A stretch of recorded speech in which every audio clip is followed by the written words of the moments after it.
Channel I সংবাদ।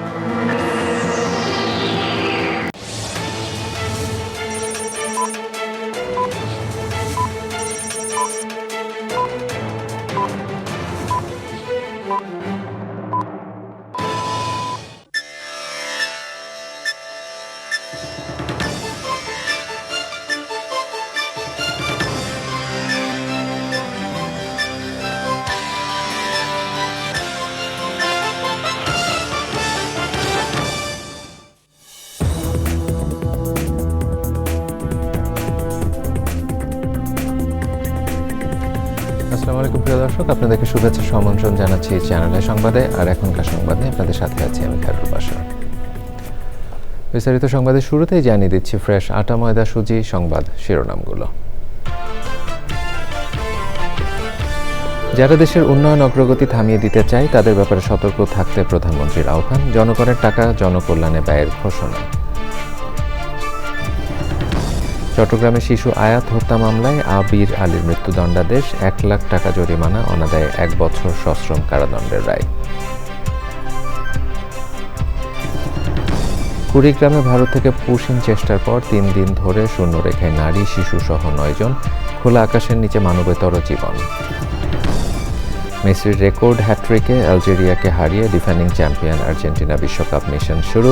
টুর্নামেন্টের সব খেলা দেখা যাচ্ছে ওটিটি প্ল্যাটফর্ম আইস্ক্রিনে।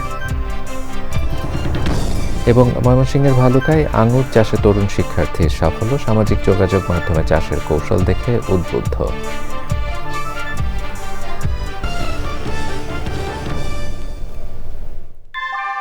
ভূমিকম্প সহনীয় মোস্ট ডিউরেবল দেশের প্রথম থার্মেক্স রড সালাম স্টিল। সালাম স্টিল বোঝে ডিউরেবিলিটি। সালাম স্টিল, মোস্ট ডিউরেবল স্টিল। প্রিয় দর্শক, এতক্ষণ সংবাদ শিরোনামগুলো জানাচ্ছিলাম। এখনকার সংবাদ আয়োজন একই সঙ্গে চ্যানেল আইয়ের ইউটিউব চ্যানেল এবং চ্যানেল আইয়ের ওটিটি প্ল্যাটফর্ম আইস্ক্রিনে লাইভ স্ট্রিমিং হচ্ছে। এবারে নিয়ে যাচ্ছে বিস্তারিত আয়োজনে।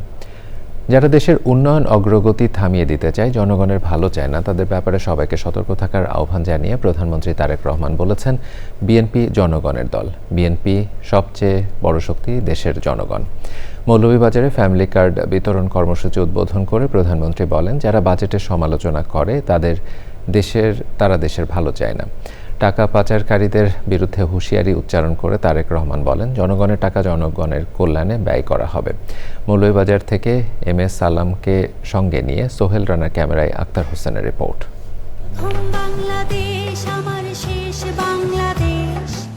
ব্যক্তি নয়, পরিবারই উন্নয়নের মূল একক। এই দর্শনের ভিত্তিতে নিম্নবিত্ত ও প্রান্তিক জনগোষ্ঠীর জন্য ফ্যামিলি কার্ড সহ সামাজিক সুরক্ষার নানা কর্মসূচি বাস্তবায়ন করছে সরকার।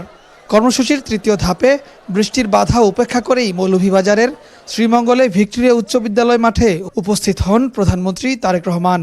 প্রধানমন্ত্রী ডিজিটাল মাধ্যমে অনুদানের অর্থ পৌঁছে দেন উপকারভোগীদের মোবাইলে। প্রতিশ্রুতি আমরা রক্ষা করেছি। যেভাবে আমরা মায়েদের হাতে ফ্যামিলি কার্ড তুলে দিচ্ছি ধীরে ধীরে, যেভাবে আমরা কৃষক ভাইদের আছে কৃষক কার্ড তুলে দেওয়ার চেষ্টা করছি ধীরে ধীরে, আমরা একইভাবে ইমাম মুয়াজ্জিম খতিব সহ অন্যান্য ধর্মের যারা ধর্মীয় গুরু আছেন তাদের হাতেও সম্মানের ব্যবস্থা তুলে দিচ্ছি। আপনারা আজকে আপনাদের স্বচক্ষে দেখলেন যে আমরা যারা মেধাবী স্টুডেন্ট, যারা কিন্তু অর্থনৈতিক কারণে ঠিকভাবে বই কিনতে পারে না, পড়ালেখা করতে পারে না, এরকম চা শ্রমিক পরিবারের যারা সন্তান তাদের হাতেও আমরা তুলে দিয়েছি অর্থ সরকারের পক্ষ থেকে। অর্থাৎ আমরা মানুষের পাশে দাঁড়াতে চাই, মানুষকে সহযোগিতা করতে চাই। প্রিয় ভাই বোনেরা, এটাই হচ্ছে বিএনপির রাজনীতি। প্রধানমন্ত্রী বলেন, সবাইকে নিয়ে বিএনপি দেশকে এগিয়ে নিতে চায়। সেজন্যই গত 12ই ফেব্রুয়ারি নির্বাচনে জনগণ বিএনপির উপর আস্থা রেখেছে। আমরা যে বাজেট উপস্থাপন করেছি সেই বাজেটের মধ্যে আমরা এই ফ্যামিলি কার্ডের জন্য অর্থ বরাদ্দ রেখেছি। আমরা যে বাজেট উপস্থাপন করেছি সংসদে সেই বাজেটের মধ্যে আমরা কৃষক কার্ডের জন্য অর্থ বরাদ্দ রেখেছি। আমরা যেই ফ্যামিলি বাজেট উপস্থাপন করেছি সেই বাজেটে আমরা আমাদের দেশের ছেলেমেয়েরা স্টুডেন্টরা যাতে স্কুল কলেজে ভালো করে লেখাপড়া করতে পারে, যাতে খেলাধুলা করতে পারে, তার জন্য অর্থ বরাদ্দ রেখেছি। অনেকে বলেছে সেই বাজেট বলে তারা মানে না। এখন জনগণের জন্য যেই বাজেটে সকল ব্যবস্থা রেখেছি সেই বাজেটকে যারা গণবিরোধী বলে তারা কি কখনো জনগণের বন্ধু হতে পারে?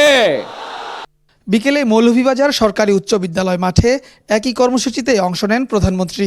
সেখান থেকে অনলাইনে 20টি জেলায় ফ্যামিলি কার্ড বিতরণ কর্মসূচি উদ্বোধন করেন তিনি। আজকে এই যে ফ্যামিলি কার্ড অনুষ্ঠান, এই ফ্যামিলি কার্ড অনুষ্ঠানে এখানে প্রত্যেকটি মানুষ আসুন, আমরা হাত তুলে প্রতিজ্ঞা করি যে আমাদের আগামী দিনের রাজনীতি, আমাদের আগামী দিনের প্রত্যাশা, আমাদের আগামী দিনের সকল কর্ম পরিকল্পনা হবে এই দেশ এবং এই দেশের মানুষকে ঘিরে। দেশ গড়াই হবে আমাদের আগামী দিনের রাজনীতি। ঠিক আছে, চলবে এই রাজনীতি কি ভাইরা? দেশ গড়ার রাজনীতিতে কে আছেন আমার সাথে? কে কে আছেন? এখন দেশকে গড়ার সময় মন্তব্য করে প্রধানমন্ত্রী বলেন, 5ই আগস্ট স্বৈরাচারের পতন ঘটিয়ে জনগণ এখন স্বস্তি চায়, শান্তি চায়। যারা বলে সরকারকে সময় দেয়া যাবে না, জনগণই তাদের ব্যর্থ করে দেবে। প্রবাসী অধ্যুষিত পর্যটন সমৃদ্ধ চায়ের দেশ মৌলভীবাজারের মানুষের প্রত্যাশা শিক্ষা, স্বাস্থ্য, যোগাযোগ সহ এ অঞ্চলের অবকাঠামোগত টেকসই ও দীর্ঘমেয়াদী উন্নয়ন। প্রধানমন্ত্রীর ঐতিহাসিক এ সফরকে ঘিরে তাদের দীর্ঘদিনের বঞ্চনার অবসান ঘটবে আশা তাদের। মৌলভীবাজার থেকে আক্তার হোসেন, চ্যানেল আই। চট্টগ্রামে 5 বছরের শিশু আয়াতকে হত্যার পর মরদেহ 6 টুকরো করার মামলায় আসামি মোহাম্মদ আবির আলীকে মৃত্যুদণ্ডের আদেশ দিয়েছেন আদালত। একই সঙ্গে তাকে 1 লাখ টাকা জরিমানা, অনাদায়ে 1 বছর সশ্রম কারাদণ্ড দেয়া হয়েছে। বুধবার চট্টগ্রামে 6ষ্ঠ অতিরিক্ত মহানগর দায়রা জজ মোহাম্মদ আলী আক্কাস এই রায় দেন। সে সময় আসামি আবির আদালতে উপস্থিত ছিলেন। চট্টগ্রাম মহানগর দায়রা জজ আদালতের সহকারী পাবলিক প্রসিকিউটর মোহাম্মদ রায়হানুল ওয়াজেদ চৌধুরী জানান, আসামি আবিরের স্বীকারোক্তিমূলক জবানবন্দি, সুরতহাল ও ময়নাতদন্ত রিপোর্ট, আলামত উদ্ধার ও সাক্ষীদের জবানবন্দি পর্যালোচনার অভিযোগ সন্দেহাতীতভাবে প্রমাণ হওয়ায় আসামির বিরুদ্ধে সর্বোচ্চ শাস্তি মৃত্যুদণ্ডের রায় দিয়েছেন আদালত। কুড়িগ্রামের রৌমারী সীমান্তে ভারত থেকে পুশিন চেষ্টার পর নারী ও শিশুসহ 9 জন 3 দিন ধরে শূন্যরেখা অবস্থান করছেন। রৌমারী উপজেলার গাইটাপাড়া ও ভেন্দুরচর সীমান্তের মাঝে শূন্যরেখায় খোলা আকাশের নিচে মানবেতর জীবন কাটাচ্ছেন বাংলাভাষী ওই 9 জন।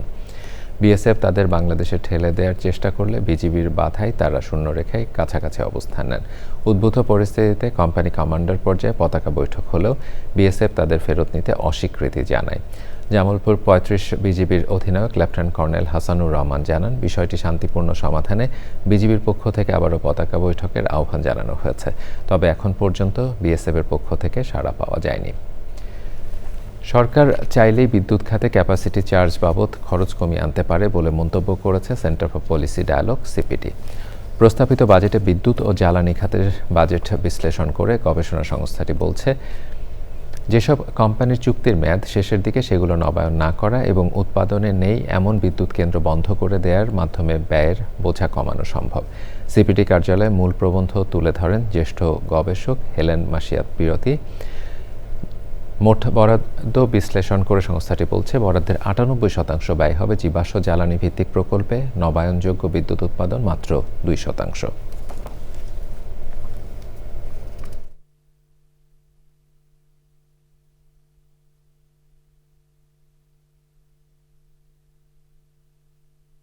সরকার এখন যে রিনেগোসিয়েশনের কথা বলছেন, এটা একটা অন্যতম হবে যে সেখানে কোনো ক্যাপাসিটি চার্জের ক্লজ সেখানে থাকবে না। 1 2 নম্বর হচ্ছে যে কোম্পানিগুলো দ্বিতীয়বার বা তৃতীয়বার তারা রিনিউয়াল পেয়েছে, সেই কোম্পানিগুলোকে প্রাধিকার ভিত্তিতে সরকার তাদের সাথে আলাপ আলোচনায় যাবে যে তাদের সাথে কন্ট্রাক্টগুলো সরকার কিভাবে ধীরে ধীরে বের করে আনবে। আমি নিজে চট্টগ্রামে একটা বিদ্যুৎ কেন্দ্র দেখে এসেছি, 400 কর্মচারী কোনো ধরনের কাজ ছাড়া তারা বেতন পাচ্ছে, অথচ সরকার সেটার ব্যাপারে কোনো সিদ্ধান্ত দিচ্ছেন না। সুতরাং সরকারের জন্য অনেকগুলো অপশন রয়েছে যেগুলো সরকার প্যারালালি করলে ক্যাপাসিটি চার্জ, এই যে বাড়তি ব্যয় এবং যে লস, এগুলো থেকে ধীরে ধীরে বেরিয়ে আসা সম্ভব। ইঞ্জিনিয়ার সাহেব, বাড়ি ডিজাইন তো হলো, কিন্তু কোন রড দিয়ে বাড়ি বানাবো? অবশ্যই আকিজ ইস্পাত, কারণ ভালো মানের 500W রডের yield strength 500 MPa, tensile strength 625 MPa আর সর্বোচ্চ গুণগত মানের আকিজ ইস্পাতের টেনসাইল স্ট্রেংথ 700 MPa, অর্থাৎ ভালো মানের রডের থেকেও 12% বেশি। বুঝেছি, এখনই অর্ডার করছি অধিক শক্তিশালী আকিজ ইস্পাত। আকিজ ইস্পাত, কমিটেড টু কোয়ালিটি। এবারে আনোয়ার ইস্পাত ফিফা বিশ্বকাপ 2026।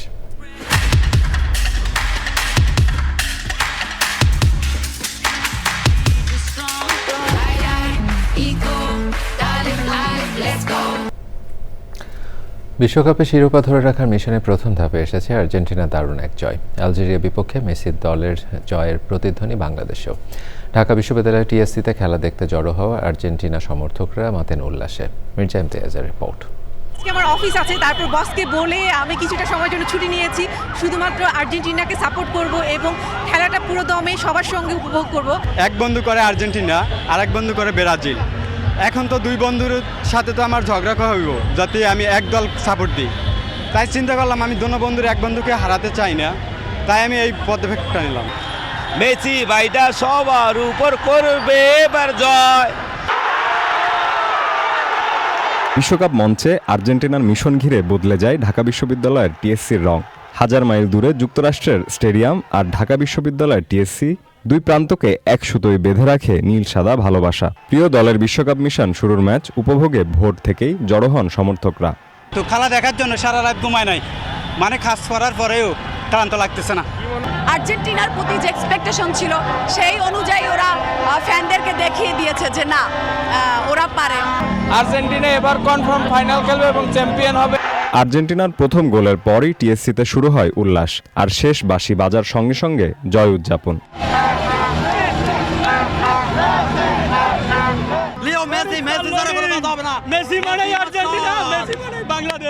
আর্জেন্টিনা 3 আলজেরিয়া 0 এবং প্রেডিকশনটা মিলছে, তাও আমাদের সবার ফেভারিট প্লেয়ার লিওনেল মেসি 3টা দিয়ে হ্যাটট্রিক করেছে।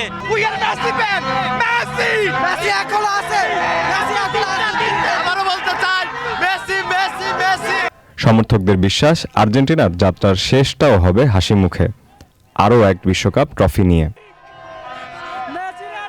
Mirza Imtiaz, channel I, Dhaka.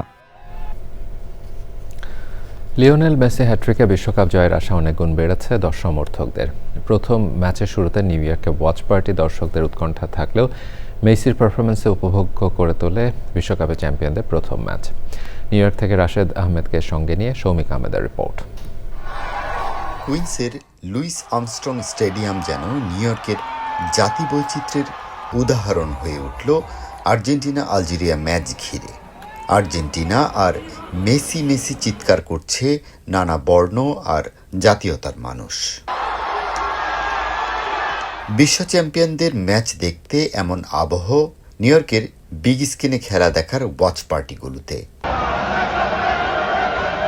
ম্যাচটি মেসিময় হয়ে ওঠায় সব উত্তেজনায় যেন আবেগ ভর করল সমর্থকদের হৃদয়ে। Argentina flags everywhere, Bangladesh we love you. আমরা দুজনে আর্জেন্টিনা সাপোর্টার, সো আমাদের অনেক ভালো লাগতেছে।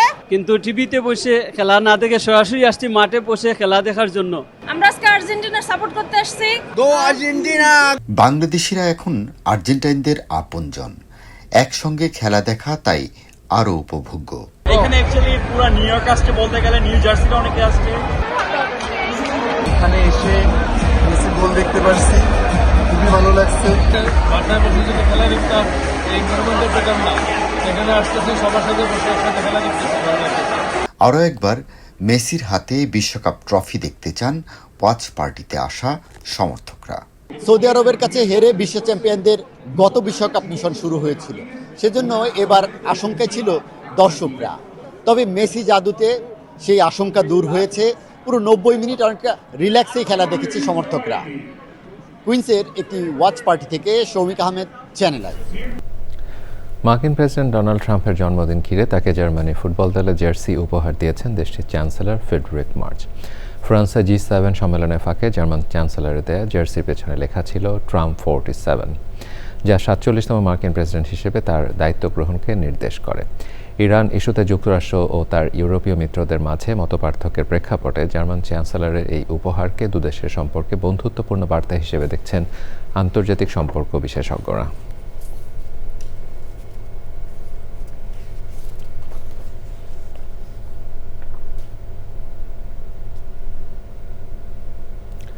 বিশ্বকাপ উৎসবে গা ভাসিয়েছে যুক্তরাষ্ট্রের বিনোদন রাজ্য ফ্লোরিডা বিখ্যাত সৈকত শহর মিয়ামি। সৌদি আরব ও উরুগুয়ের মধ্যকার প্রথম ম্যাচ আয়োজন উপলক্ষে আয়োজক কমিটি মিয়ামির বিশ্বখ্যাত সাউথ বিচে বিগ বেল গোলস নামে এক ফান ফুটবল জোনের উদ্বোধন করেছে। মিয়ামির 12 স্ট্রিট সমুদ্র সৈকতের রিফ লাইন নামের একটি স্বেচ্ছাসেবী সংগঠন বিগ গোলস নামের এই ফান ফুটবল জোনটি স্থাপন করেছে। পৃথিবীর সবচেয়ে দীর্ঘ নীল রঙের বিচে তোয়ালে দিয়ে মাঠ এবং দুটি দৃষ্টিনন্দন গোলপোস্ট তৈরি করা হয়েছে। দুই আর্জেন্টাইন শিল্পী জেইসিকা ট্রসম্যান এবং এলিয়ানো মিলিও তৈরি গোলপোস্টের জালে রয়েছে ধ্রুপদী শিল্পের ছোঁয়া। এই উদ্যোগের সাথে জড়িতদের লক্ষ্য বিশ্বকাপের সার্বজনীন উদযাপনকে পর্যটকদের মধ্যে ছড়িয়ে দেওয়া।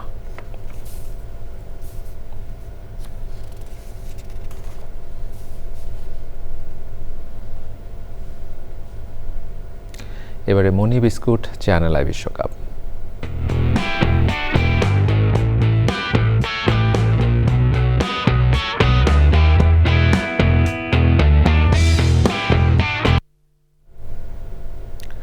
বিশ্বকাপ ফুটবল নিয়ে চ্যানেল আইয়ের বিশেষ আয়োজন আই স্ট্রাইকার। এই আয়োজনে অংশ নিয়েছেন সাবেক সিনিয়র সচিব, সাবেক জাতীয় ফুটবলার, সিনিয়র সাংবাদিক, অভিনেত্রী, সঙ্গীত শিল্পী সহ বিভিন্ন অঙ্গনের আমন্ত্রিত অতিথিরা। চ্যানেল আই ব্যতিক্রমী এই আয়োজনে বিশ্বকাপের প্রতিটি মুহূর্তই হয়ে উঠছে উপভোগ্য ও প্রাণবন্ত। মইনুল হাসানের রিপোর্ট। বিশ্বকাপের উন্মাদনা এখন শুধু টিভির পর্দায় সীমাবদ্ধ নয়। স্টেডিয়ামের বাইরের খেলার সে আমেজ চ্যানেল আইয়ের স্টুডিওতে নিয়ে এসেছে মনি বিস্কুট চ্যানেল আই বিশ্বকাপ 2026। চ্যানেল আই ভবনে তৈরি করা হয়েছে মিনি ফুটবল মাঠ। সেখানে আসা অতিথিরা কেবল দর্শক নয়, বরং হয়ে উঠছেন খেলোয়াড়। মাঠের খেলোয়াড়দের পায়ের জাদুর সাথে তাল মিলিয়ে অতিথিদের এই গোল করার প্রতিযোগিতা দর্শকদের মনে জোগাচ্ছেন বাড়তি আনন্দ।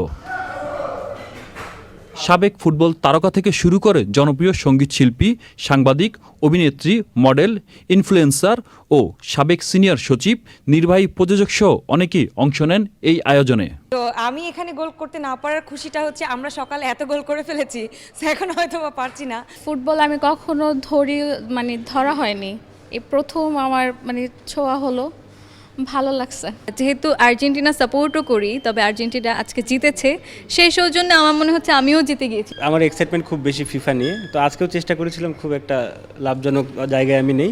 প্রথমবারই কাছাকাছি যেতে পেরেছে, খুব ভালো লাগছে। বিশ্বকাপের উন্মাদনাকে বাড়িয়ে তোলার জন্য যারা অতিথিরা আসছে বিভিন্ন সময় চ্যানেল আইতে, তাদের জন্য এটা একটা আলাদা বুস্ট আপ হিসেবে কাজ করবে। 100 যে হয়ে যাবে এটা সত্যি ভাবিনি, তো ভালো লাগছে অনেক, ফার্স্ট টাইম এরকম এক্সপেরিয়েন্স। এমন উদ্যোগে অংশ নিয়ে উচ্ছ্বাসিত অতিথিরা। বিশ্বকাপের এই সময় চ্যানেল আইয়ের ভিন্নধর্মী উৎসবে জয় পরাজয়ের চেয়েও বেশি গুরুত্ব পাচ্ছে খেলার আনন্দ ভাগ করে নেওয়া। ফুটবলে যত কম্পিটিশন হচ্ছে, আজকে গোল নিয়েই সব তর্ক বিতর্ক এবং মারামারি। আমি আজকে এখানে বল খেলতে পেরে মেরে অনেক আনন্দিত। মোটামুটি ব্রাজিলের খেলাটা দেখি, আমি ব্রাজিলের সাপোর্টার। এবং এটা একটা মানুষের যে ফুটবল যে উপভোগ করে, আমরা যেটা উপভোগ করছি খেলা দেখার মাধ্যমে, কিন্তু সেটা উদযাপনের যে একটা ব্যবস্থা, সেটাও একটা বিরাট ভালো লেগেছে। আয়োজনের মাধ্যমে এই কথাই প্রমাণিত হচ্ছে যে বাংলাদেশের মানুষ বিশ্ব সম্প্রদায়ের সাথে আছে। ওয়ার্ল্ড কাপের যে উত্তেজনা ছড়াচ্ছে, এটা চ্যানেল আই যে ধরে রেখে আজকে যে অনুষ্ঠানটা যেভাবে করছে সবার জন্য, তো ওটার জন্য চ্যানেল আইকে ধন্যবাদ। প্রতিদিন এই ফুটবল আড্ডা আর গোল উৎসবের হাত ধরেই চ্যানেল আইয়ের পর্দায় যুক্ত হয়েছে উৎসবের ভিন্ন রং।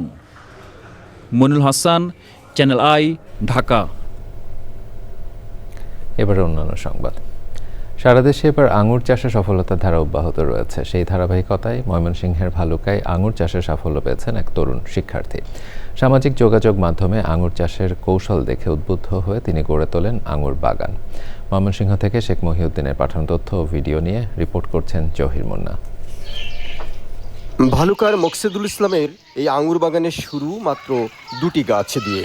এখন সেই বাগানই বিস্তৃত হয়েছে 14 শতকে, রয়েছে 180টি আঙুর গাছ। ভ্যালেজ, ডিকসন, গ্রিনলং, ব্ল্যাক রুবি সহ অন্তত 20 জাতের আঙুর ফলেছে। ফল উৎপাদনের পাশাপাশি চারা বিক্রি থেকেও ভালো আয় এসেছে।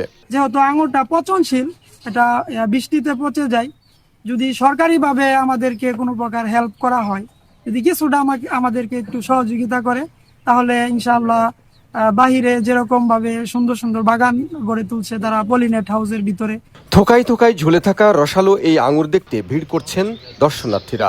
আঙ্গুর ফল খাইলাম, অনেক সুস্বাদু এবং অনেক মিষ্টি। ইতিপূর্বে আর দেখি নাই চাষ, এখানে ফার্স্ট দেখছি, খুব ভালো লাগছে। এমনি আসছে দেখতে খুব ভালো লাগলো। অনেক জাতের আঙ্গুর আছে, 3-4 জাতের মনে হয়, আরো বেশি হয় নাকি। আগামীতে এ এলাকায় আঙুর চাষ আরও সম্প্রসারিত হবে এমন আশা কৃষি বিভাগের। তবে এক্ষেত্রে গবেষণা ও প্রয়োজনীয় পৃষ্ঠপোষকতা বাড়ানোর উপরও গুরুত্ব দিচ্ছেন তারা। বাইরে থেকে যে আঙ্গুরগুলা কিনে এগুলো বিদেশ থেকে আসে প্রচুর বৈদেশিক মুদ্রা, আমাদের লস হয়। সেক্ষেত্রে আমরা দেশীয়ভাবে সুমিষ্ট আঙ্গুর চাষ করে আমাদের সফলতার সহিত আমরা দেশকে এগিয়ে নিয়ে যাব এবং আমাদের বৈদেশিক মুদ্রা রক্ষা করব। পলিনেট হাউস যদি ব্যবস্থা করা যেত সরকারিভাবেই হোক, তাহলে তার জন্য খুব ভালো হতো। আর ফলন যেহেতু খুব ভালো আসছে, তো সামনে যদি আবহাওয়া ঠিকঠাক থাকে, অনুকূলে থাকে, তাহলে হয়তো আরো বেশ ভালো উৎপাদন আমরা আশা করতে পারি। উদ্যোগ, প্রযুক্তি ও সহায়তার সমন্বয় হলে আঙুর চাষ হয়ে উঠতে পারে এ অঞ্চলের সম্ভাবনাময় একটি ফসল। Zahir Munna, channel I. ঢাকার যাত্রাবাড়িতে এক নারী ছাদ কৃষি এখন আধুনিক প্রযুক্তি ও কৃষিপ্রেমের অনন্য নজির সৃষ্টি করেছে। কলম পদ্ধতি ব্যবহার করে ছাদ জুড়ে উৎপাদন করছেন দেশ ও বিদেশের বিচিত্র আম। বিস্তারিত জানাচ্ছেন শাইখ সিরাজ। ঢাকার যাত্রাবাড়ির মাফিয়া বেগম 2015 সালে ছাদ কৃষি শুরু করেছিলেন। সময়ের সঙ্গে কৃষি বিষয়ক জ্ঞান এবং আধুনিক প্রযুক্তি কাজে লাগিয়ে তিনি এখন ছাদটিকে রূপ দিয়েছেন বিচিত্র ফসলি আঙিনায়। তার ছাদ জুড়ে রয়েছে দেশি বিদেশি বিভিন্ন জাতের আম। চিয়াংমাই, এটা হইলো বুনাই কিং, আর এইটা হইলো কিউজয়, এটা হইলো red farmer. Brunei king 1.5 KG plus হয়েছে স্যার গেছে বছর, এখনো দেখেন না হাফ কেজির কাছাকাছি। ব্ল্যাক স্টোন, তারপরে আপনার R22। পারিবারিক যে চাহিদাটা আম হয়ে যায়। আম তো আপনার দেখতেছেন। সীমিত জায়গার সর্বোচ্চ ব্যবহার করে রঙিন এসব আম উৎপাদনে তিনি অনুসরণ করেছেন কলম প্রযুক্তি। এটা আমাদের আছে হলো 4টা ভ্যারাইটি, কিন্তু অরিজিনাল ছিল বাড়িফুল। অরিজিনাল হলো বাড়িফুল। ভালো রেয়ার যেটা পাই সেইটাই আইনা আমি আপনার সুন্দর মতনই লাগাই দিতে পারি। যেমন এই যে এই ডালটা লাগাইছি, হ্যাঁ, এই ডালটা, এইটা, ওই যে ওইটা হয়ে গেছে, দেখেন হয়ে গেছে, এইগুলা বেঁধে রেখেছি, এটি হয়ে যাবে, মানে খুশি আসতেছে। হ্যাঁ হ্যাঁ, এই গ্রাফটিংটা আপনার হাত ভালো। জি স্যার। এখানে কৃষি ও প্রকৃতির প্রতি ভালোবাসা শেখার সুযোগ পাচ্ছে পরিবারের নতুন প্রজন্ম। এটা হলো চেরি হোয়াইট। এটা রেড ফার্মার। Red farmer. তোমরা কিন্তু জানো কিভাবে? যে বাবু কালকে যে আমাদেরকে দেখাচ্ছিল এটা কি। ইচ্ছে শক্তি দিয়েই একজন গৃহিণী শিখে নিয়েছেন কৃষি কৌশল। নানান ফল ফসলে ভরে তুলেছেন তার একখণ্ডই ছাদটিকে। এটি হতে পারে অন্যান্য ছাদ কৃষকদের জন্য অনুকরণীয়। ঢাকার যাত্রাবাড়ির মাফিয়া বেগমের ছাদ কৃষি থেকে শাইখ সিরাজ, চ্যানেল আই। এ নিয়ে বিস্তারিত প্রতিবেদন দেখবেন বৃহস্পতিবার বেলা 3:05 হৃদয়ে মাটি ও মানুষ অনুষ্ঠানে। এবারে নেট দুনিয়ার খবর।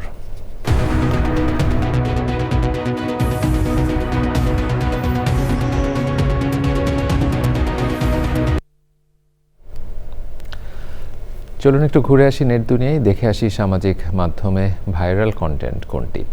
জাতীয় সংসদে বাজেট আলোচনায় বাংলা ও ইংরেজি মিশিয়ে দেয়া এক বক্তব্য নিয়ে সামাজিক যোগাযোগ মাধ্যমে ব্যাপক আলোচনা শুরু হয়েছে।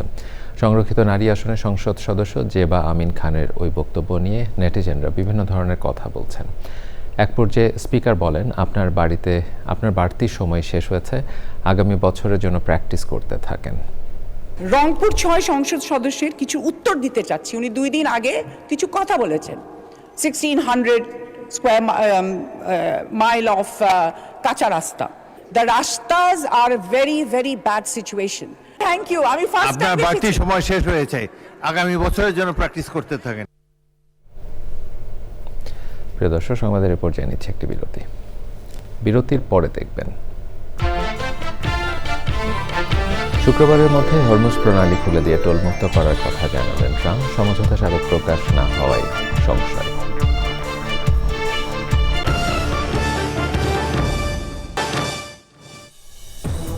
প্রিয় দর্শক, আবার আমন্ত্রণ জানাচ্ছি চ্যানেল আই সংবাদে। বিএনপি চেয়ারম্যানের উপদেষ্টা আমানুল্লাহ আমান এমপি বলেছেন, প্রধানমন্ত্রী তারেক রহমানের নেতৃত্বে ফ্যামিলি কার্ড সহ সকল প্রতিশ্রুতি পূরণ করা হবে।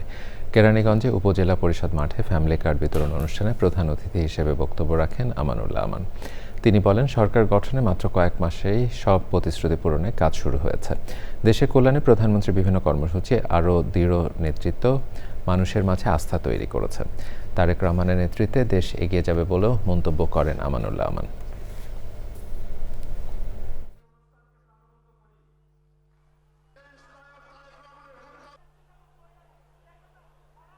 বিদেশে নির্বাসনে থাকার পরে জনাব তারেক রহমানকে বাংলাদেশের জনগণ প্রধানমন্ত্রী বানিয়েছে। আজকে বাংলাদেশের প্রধানমন্ত্রী জনাব তারেক রহমান যেভাবে এগোচ্ছেন, যেভাবে জনগণের সাথে সম্পর্কিত হয়েছেন, যেভাবে জনগণের জন্য কাজ করছেন, যেভাবে রাস্তাঘাটে চলাফেরা করছেন, একজন সাধারণ মানুষের মতো আজকে জনগণ তাকে গ্রহণ করে নিয়েছে, জনগণ তাকে মণিপুরে স্থান দিয়েছে। এবার আইস্ক্রিন সাংস্কৃতিক সংবাদ।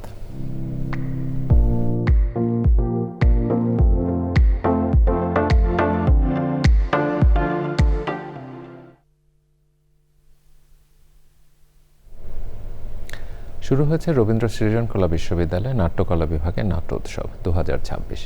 বাংলাদেশ শিল্পকলা একাডেমিতে এই উৎসব চলবে 19শে জুন পর্যন্ত। 3 দিন ব্যাপী নাট্যোৎসবে বিশ্ববিদ্যালয়ের নাট্যকলা বিভাগের শিক্ষার্থীদের নির্দেশনা ও অংশগ্রহণে 6টি নাটক মঞ্চস্থ হবে। উদ্বোধনী অনুষ্ঠানে বিশ্ববিদ্যালয়ের উপাচার্য সৈয়দ মোহাম্মদ শাহেদ সহ উপস্থিত ছিলেন সংস্কৃতি অঙ্গনের বিশিষ্টজনেরা।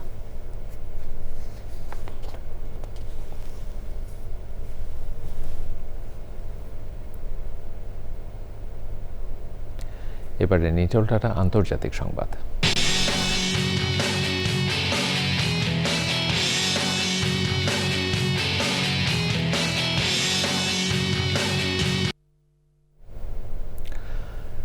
মার্কিন প্রেসিডেন্ট ডোনাল্ড ট্রাম্প বলেছেন শুক্রবারের মধ্যে হরমুজ প্রণালী খুলে দেয়া ও টোলমুক্ত করা হবে। তিনি আরও বলেন যুক্তরাষ্ট্র ইরান এ সপ্তাহের শেষ দিকে আনুষ্ঠানিকভাবে একটি যুদ্ধবিরতি চুক্তিতে সই করবে এবং তেহরানে পারমাণবিক কর্মসূচি নিয়ে আলোচনা শুরু হবে বলে আশা করা হচ্ছে।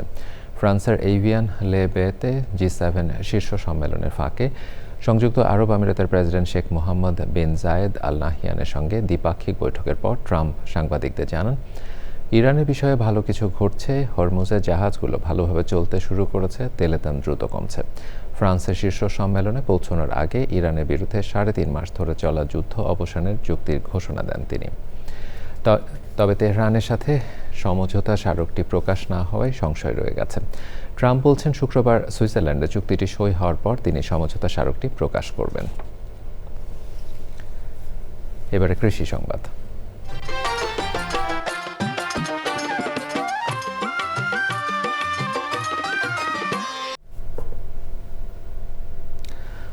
গোখাদ্যের চাহিদা ও পুষ্টি মেটাতে ধান জেলা দিনাজপুরে বাণিজ্যিকভাবে ঘাস চাষ বাড়ছে। 12 একর জমিতে বাণিজ্যিকভাবে নেপিয়ার জাতের ঘাস চাষ করে তাকে তাক লাগিয়ে দিয়েছেন কৃষক আব্দুল হাকিম। আশাতীত ফলন ও ভালো দাম পাওয়ায় অনেকে আগ্রহী হয়ে উঠেছেন ঘাস চাষে। বাণিজ্যিকভাবেও চলছে ঘাস চাষ। বিস্তারিত শাহ আলম শাহীর রিপোর্টে।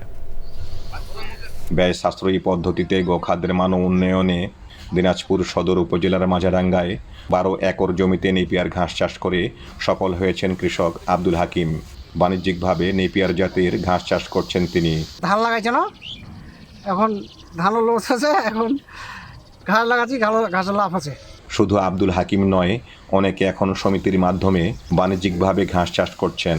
মোটামুটি এখানে 2 থেকে 2.5 বিঘা মাটির ঘাস লাগাইছি। ঘাসটাতে আমাদের বেনিফিট বেশি হয়, আবাদের থেকে হেনতে বেনিফিট বেশি। এখান থেকে ঘাস ভ্যানে করে নিজে হেনতে শহরে বিক্রি করে হেনতে মোটামুটি লাভবান হই আমি। আর আগে টমেটো লাভ হয় না, এখন ঘাস লাগাইছি, অনেক টাকা লাভ হয়।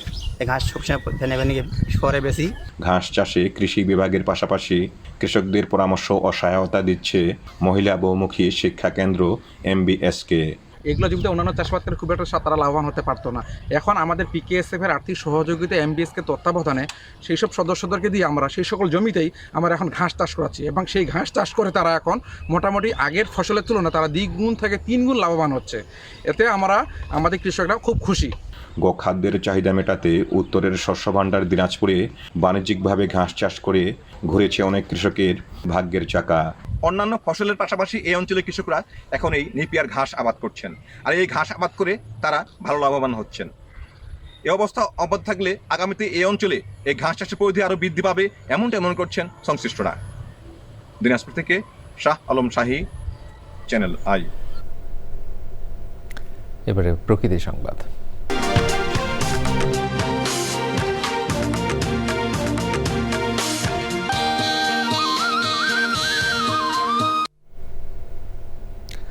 ব্যাপক সমালোচনার মুখে নারায়ণগঞ্জে পদ্মা সেতু রেল লাইনের পিলারের নিচে মাটি কাটা বন্ধ করে দিয়েছে জেলা প্রশাসন। সম্প্রতি গুরুত্বপূর্ণ রেল সড়কের নিচ থেকে মাটি কেটে নেয়ার ভিডিও সামাজিক যোগাযোগ মাধ্যমে ভাইরাল হয়। বিষয়টি নজরে আসলে মাটি কাটা বন্ধ করে দেয় জেলা প্রশাসন। প্রকল্পের ঠিকাদার এবং সংশ্লিষ্ট কর্তৃপক্ষের সুপারিশে মাটি কাটা হয়েছে জানিয়েছেন জেলা প্রশাসক। রুমন রেজা তথ্য ভিডিওচিত্রে আফরোজা হাসির রিপোর্ট। কোথাও 5 ফুট আবার কোথাও 3 ফুট গভীর, এভাবেই নারায়ণগঞ্জের ফতুল্লার কুতুবপুর ইউনিয়নের আলীগঞ্জ শৈলাকৈরা এলাকায় পদ্মা সেতুর 85 থেকে 89 নম্বর পিলারের নিচের মাটি কেটে নেওয়া হয়। তথ্য বলছে 5টি পিলারের প্রায় 459 ফুট বা 175 মিটার মাটি কাটা হয়। এতে ঝুঁকির মুখে পড়ে সেতুটি। সম্প্রতি সামাজিক যোগাযোগ মাধ্যমে মাটি কেটে নেওয়ার ভিডিও ভাইরাল হলে শুরু হয় ব্যাপক সমালোচনা। পিলারের পুরো সাইড দিয়ে আপনারা দেখতে পারবেন যে এখান দিয়ে ওখান দিয়ে এরকম করতেছে, এটা তো ঠিক না। আপনার সাইডে যদি মাটি মুটি না থাকে এটা তো শক্তি পাইব না। প্রশাসন আসে, দেখে, সবাই ঘুরে চলে যায়। এই বিষয়ে সরকার নজরদারি রাখা উচিত। এরপরই নড়েচড়ে বসে প্রশাসন, বন্ধ করে দেওয়া হয় মাটি কাটার কাজ। ওইখানে তারা যেটা লোকজনকে জিজ্ঞেস করে যে আপনারা কারা আছেন এখানে, তো তাদেরকে যেটা জানানো হয়েছে তারা এই প্রকল্পের যে ঠিকাদার তাদের লোক, এবং এইটা সেনাবাহিনীর তত্ত্বাবধানে বা তাদের সুপারভিশনে এইটা করা হচ্ছে, মাটিটা কাটা হচ্ছে। তো আমরা তখন বলেছি যে এটা আমরা মাটি কাটতে দিব না এবং মাটি কাটা আমরা বন্ধ করি এবং প্রয়োজনীয় কাগজপত্র সহ আমরা অফিসে তলব করি। তবে গুরুত্বপূর্ণ রেল সেতুর নিচের মাটি কাটা নিয়ে সন্তোষজনক ব্যাখ্যা দিতে পারেনি ঠিকাদারি প্রতিষ্ঠান। এই বিষয়ে তাদের রেলপথ মন্ত্রণালয়ের কোনো অনুমোদন আছে কিনা বা পরিবেশগত কোনো ছাড়পত্র আছে কিনা, তো তাৎক্ষণিকভাবে তারা আমাদের কোনো কাগজ দেখাতে পারে নাই। তো আমরা বলেছি যে আমরা পুরোপুরি সন্তুষ্ট না হওয়া পর্যন্ত এই ব্যাপারে কোনো সিদ্ধান্ত আসবো না। সেতুটির উপর দিয়ে প্রতিদিন ঢাকা, যশোর, খুলনার ট্রেন চলাচল করে। দুর্ঘটনা এড়াতে রেল সড়ক টেকসই করতে দ্রুত প্রয়োজনীয় ব্যবস্থা নেওয়ার জোর দাবি সচেতন মহলের। আফরোজা হাসি, প্রকৃতি ও জীবন ডেস্ক, চ্যানেল আই। এবারে ঢাকা ব্যাংক পিএলসি বাণিজ্য সংবাদ।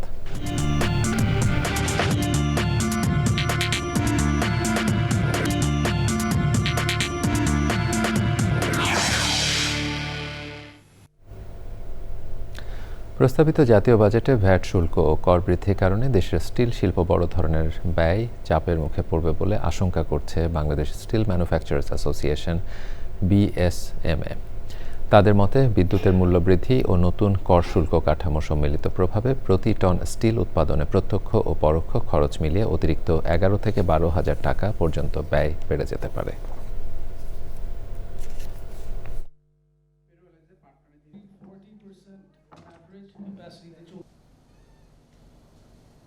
আমরা গভীর উদ্বেগের সঙ্গে লক্ষ্য করছি যে এমন সময়ে শিল্পটির উপর নতুন করে ভ্যাট শুল্ক ও করের অতিরিক্ত বোঝা আরোপ করা হয়েছে, যখন দেশের স্টিল শিল্প বর্তমানে অত্যন্ত কঠিন ব্যবসায়িক বাস্তবতার মধ্য দিয়ে অতিক্রম করছে। বর্তমানে দেশে স্টিলের বার্ষিক চাহিদা প্রায় 50 লক্ষ মেট্রিক টন, অথচ আমাদের এই সেক্টরটির স্থাপিত উৎপাদন সক্ষমতা 1 কোটি টনেরও বেশি। ফলে অধিকাংশ কারখানা বর্তমানে 50%-এরও কম সক্ষমতায় পরিচালিত হচ্ছে। প্রিয় দর্শক, সংবাদের এরপর জানিয়ে নিচ্ছি একটি বিরতি, আর বিরতির পরে দেখবেন এবার বাজেটে শিক্ষা খাতে তুলনামূলক বেশি বরাদ্দকে ইতিবাচক বলছেন সংশ্লিষ্টরা। ঝরে পড়া শিক্ষার্থীদের স্কুলমুখী করার দাবি।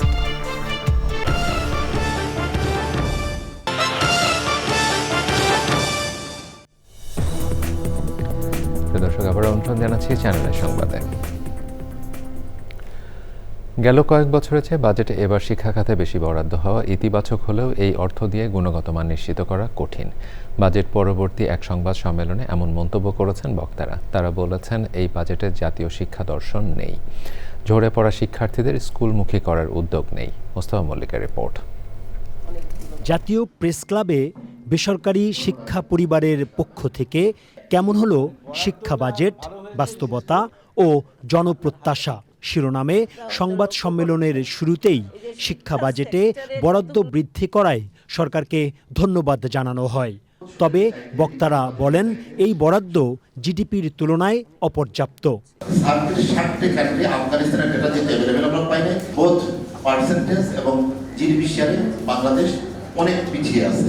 বক্তারা বলেন কেবল খরচ বাড়িয়ে মানসম্পন্ন শিক্ষা নিশ্চিত করা সম্ভব নয়। সব সরকারেরই একটা লক্ষ্য থাকে যে দৃশ্যমান উন্নয়ন তাদের জনগণের কাছে তুলে ধরা, তো সেগুলোর দিকে নজর দিতে যে আমাদের এই যে খাতগুলো, সামাজিক খাতগুলো, শিক্ষা, স্বাস্থ্য, এখানে কিন্তু কম মনোযোগটা আসে, কারণ এখানে পরিবর্তনটা খুব ধীরে ধীরে হয়। কি বাড়লেই কি সেটা আসলে যথাযথভাবে যথাস্থানে ব্যয় হবে কিনা, যথাযথভাবে এটার দায় এবং দায়বদ্ধতা সব কিছু নিয়ে হবে কিনা সেটা নিয়ে তো প্রশ্ন থাকছেই। গবেষণার কোনো কিছু আমরা দেখিনি আসলে শিক্ষা বাজেটে, তাহলে গবেষণাটা কোথায় ব্যবহৃত হবে? বাজেটে গবেষণার মতো গুরুত্বপূর্ণ খাত উপেক্ষিত হয়েছে বলে মনে করেন তারা। আমরা যে এই 0.4% অফ দ্য জিডিপি ইনক্রিজ করলাম, এখানে কি গবেষণার জন্য খুব ভালো একটা অ্যালটমেন্ট আছে, যেটা খুব প্রয়োজন ছিল, কারণ আমরা যখন মেরামতের দিকে যাব তখন অবস্থা কি সেটা জানাটা খুবই জরুরি। সুতরাং গবেষণায় একটা বড় অংশ থাকার প্রয়োজন ছিল। এইসব পড়াতে একটা প্রতিযোগিতামূলক এবং ইন্ডিপেন্ডেন্ট গভর্নেন্স মেকানিজম দরকার। এটা কিন্তু আমাদের পাবলিক রিসার্চ ফান্ডগুলোতে দুর্বল, সুতরাং এটা আমার মনে হয় অত্যন্ত জরুরি। সম্প্রতি সরকারি প্রাথমিক বিদ্যালয়ে পরীক্ষা নেয়ার জন্য শিক্ষার্থীদের কাছ থেকে মৌখিকভাবে অর্থ আদায়ের যে নির্দেশনা দেয়া হয়েছে তার সমালোচনা করে বক্তারা বলেন, হুটহাট যে কোনো সিদ্ধান্তই শিক্ষার জন্য বাজে উদাহরণ তৈরি করে। Mostafa Mallik, channel I, Dhaka. ভূমি ও পার্বত্য চট্টগ্রাম বিষয়ক প্রতিমন্ত্রী মীর মোহাম্মদ হেলাল উদ্দিন বলেছেন, ফ্যামিলি কার্ড ও কৃষক কার্ডের মাধ্যমে সুবিধাবঞ্চিত মানুষের পাশে দাঁড়িয়েছে সরকার। বিপুল ঋণের চাপ থাকা সত্ত্বেও সরকার জনকল্যাণমূলক কার্যক্রম অব্যাহত রেখেছে। বিকেলে চট্টগ্রামের হাটহাজারীতে ফ্যামিলি কার্ড বিতরণ কর্মসূচির উদ্বোধনী অনুষ্ঠানে প্রধান অতিথির বক্তব্যে এসব কথা বলেন তিনি। পরে 124টি পরিবারের সদস্যদের হাতে কার্ড তুলে দেন প্রতিমন্ত্রী। সে সময় উপস্থিত ছিলেন চট্টগ্রাম বিভাগীয় কমিশনার ডক্টর মোহাম্মদ জিয়াউদ্দিন, জেলা পুলিশ সুপার মোহাম্মদ মাসুদ আলম সহ অন্যরা।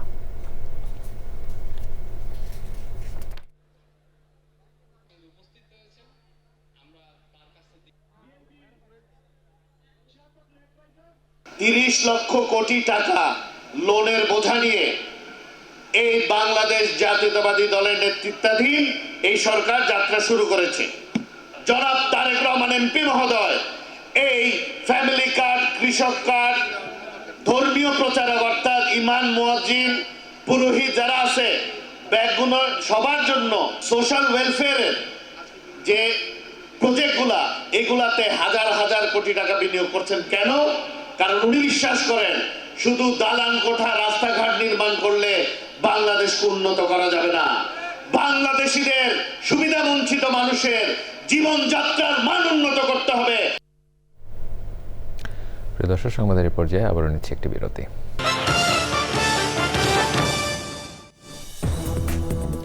প্রিয় দর্শক, আবার আমন্ত্রণ জানাচ্ছি চ্যানেল আই সংবাদে।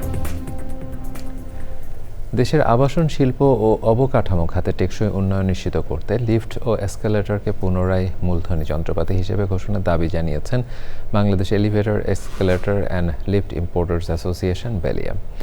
একই সঙ্গে খাতটির বিদ্যমান শুল্ক ও কর কাঠামো যৌক্তিক করার তাগিদ দিয়েছেন সংগঠনটি। বুধবার ঢাকা রিপোর্টার্স ইউনিটিতে সংবাদ সম্মেলনে এসব দাবি জানানো হয়।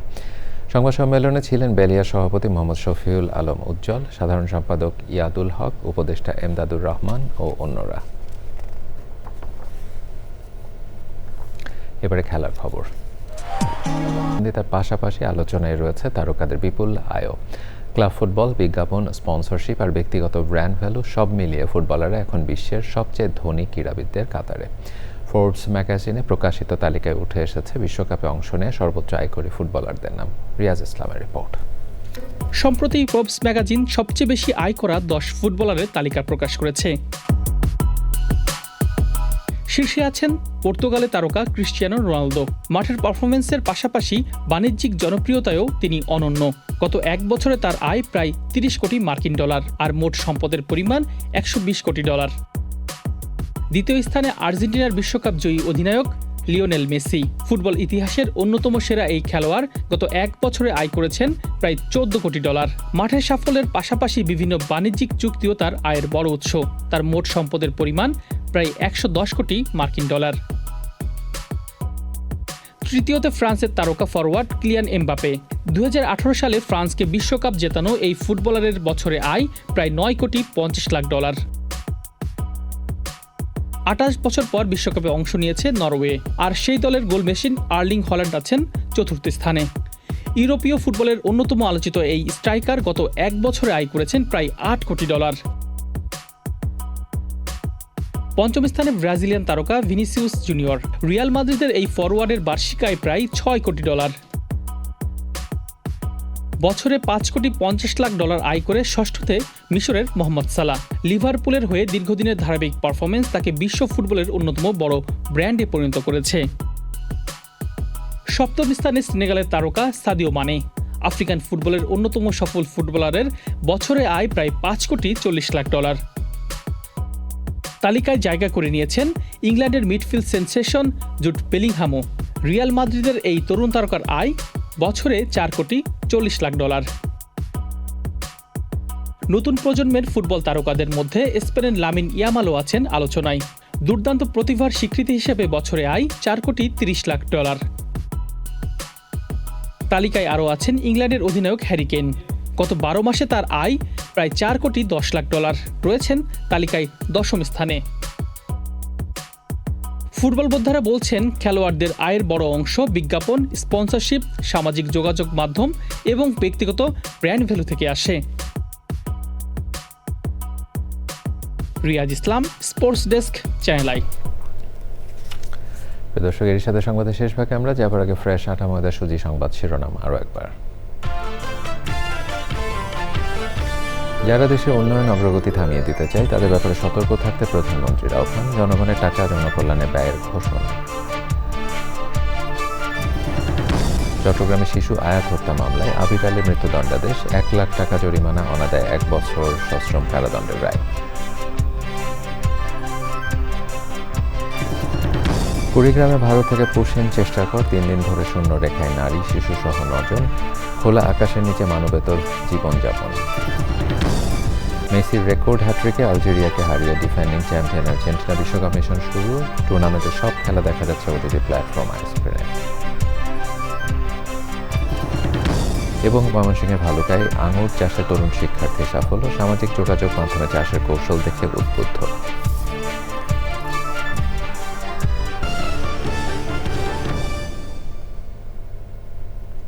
দর্শক, এতক্ষণ চ্যানেলের সংবাদের সাথে থাকার জন্য সকলকে ধন্যবাদ জানিয়ে বিদায় নিচ্ছি। শুভেচ্ছা।